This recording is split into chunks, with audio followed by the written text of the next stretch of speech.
Hey, what's up, YouTube? It's D Grumman here with another CCW style rant, I guess you can call it. So one of my biggest concerns when I got my CCW was, what do I do now in the event that I get pulled over? What steps should I take? There's a lot of conflicting stories out there. There's a lot of do this, don't do this. So I, being the kind of guy that I am, I had to get it straight from the horse's mouth. In this case, I went out and spoke to several law enforcement officers, Riverside County Sheriff's Department, various LAPD officers, LA County Sheriff's Department, and one kind of a dick CHP officer. Let me give you the rundown on what I figured out and what I collaborated with information here. And my neighbor, who's also a PD in the San Gabriel Valley area. Okay, so what I gathered from Riverside County Sheriffs were pretty cool, pretty lax. It's nothing uncommon for them. Riverside County actually issues permits quite liberally, so there's a large majority of concealed weapons permit holders here in the Riverside County area. Their thing is, let us know. If we come up to you, hand us your permit with your ID and your insurance and registration. We'll question you about where your gun is located on your person, in your glove box, in your console, and we can go from there. For the most part, they're going to ask you to keep your hands at 10 and 2 where they can see them at all times and conduct their traffic stop. According to them, since you were open with them, there's a little more sense of trust in the process, so they know that you disclose that you have a weapon, that you are legally allowed to, and the sense of urgency kind of goes down a notch.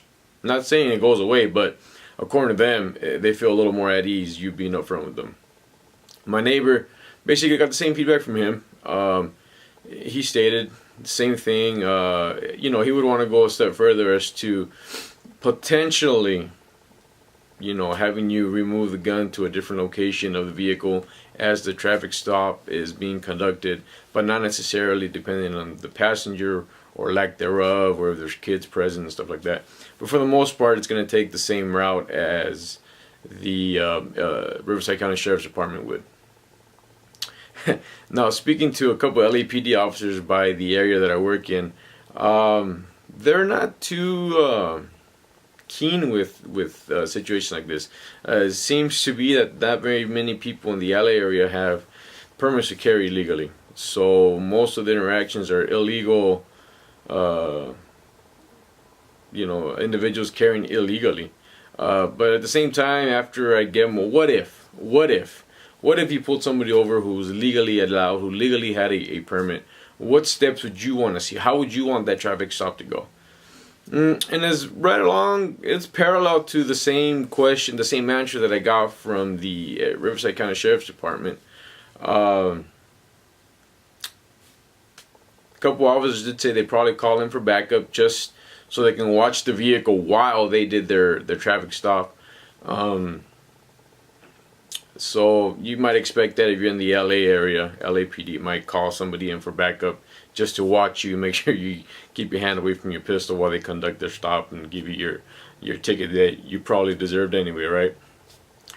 LA County Sheriff pretty much ran parallel to the Riverside County Sheriff's Department answers that I got.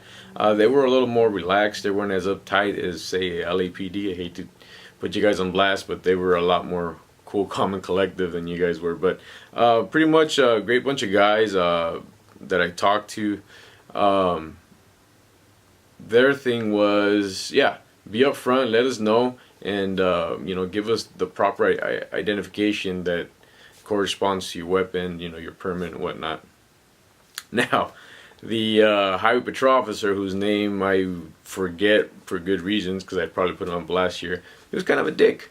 Basically started giving me a little bit of the third degree as to why do I want to know this and why do you need a permit. And after I kind of got the hostility down a little bit and we're able to have a civil conversation and got him to say, this is just hypothetically speaking, what if? Well, I want to know where your pistol's at. Okay. And then I'm going to take that pistol from you. Well, would you like me to reach and hand it to you? No, no, no, no. I would reach in, take the pistol, unload it, make it safe, take it back to my car, run the number to make sure it wasn't stolen, and then finish conducting my traffic stop. And when it's all said and done, I'd bring back your pistol, hand it over to you, and then once I am back in my vehicle, give you the command to go ahead and load and make ready and reholster and do whatever it is I gotta do. Which to me seems kind of out there. Personally, I don't like doing holster unless the need be arises. I don't believe in unholstering unnecessarily, and to me that was an unnecessary movement. But in regards, I hope I never get pulled over by CHP while carrying my pistol. But the one thing I did gather from all these groups was keep your shit separate. Don't keep your pistol next to your wallet. Don't keep your registration next to your pistol. Don't keep any information that you're gonna have to hand over to the officer next to your pistol. Thought about that, put that into my into my brain and spun that around, and it makes a lot of sense. So I've actually made that conscious choice to keep all my information. My registration, insurance stays on the visor. My wallet stays on the door. My pistol, for 99% of the time that I carry, stays on my person. Like I said before, I don't like doing holster unnecessarily. I don't like the idea of having my holster in a glove box. I don't like the idea of the holster being, or my pistol being in a holster inside the console. What I do when I sit down, before I buckle up, I untuck my shirt, pull my shirt over the pistol grip. In the event that I need to get to it, it's there.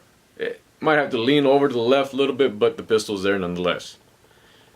I've made that decision. I keep my wallet, my insurance, my ID, everything separate from my pistol. So there is no, and I mean no way that I can reach for my pistol in the event that I gotta reach for my wallet, or make it look like I'm reaching for my pistol when I'm actually going for my wallet or my insurance or anything like that. Which I think is sound advice for you guys. Now, like I said, this is all hypothetical. It hasn't happened. I haven't gotten pulled over since I've gotten my permit. So if you've actually experienced this, if you come across law enforcement in a traffic stop, if you're law enforcement and you've conducted traffic stops, or if you're law enforcement and you want to see certain things, let me know. Leave a comment, and that way we can address it. If I'm wrong, if I'm off base here, let me know. Correct me. Let me know what you think. This is information that I gathered from two sheriff's departments, LAPD, CHP, and one other PD that I won't mention, just for the privacy of my neighbor. But anyhow, let me know what you think. Like, subscribe, drop me a comment. Thank you.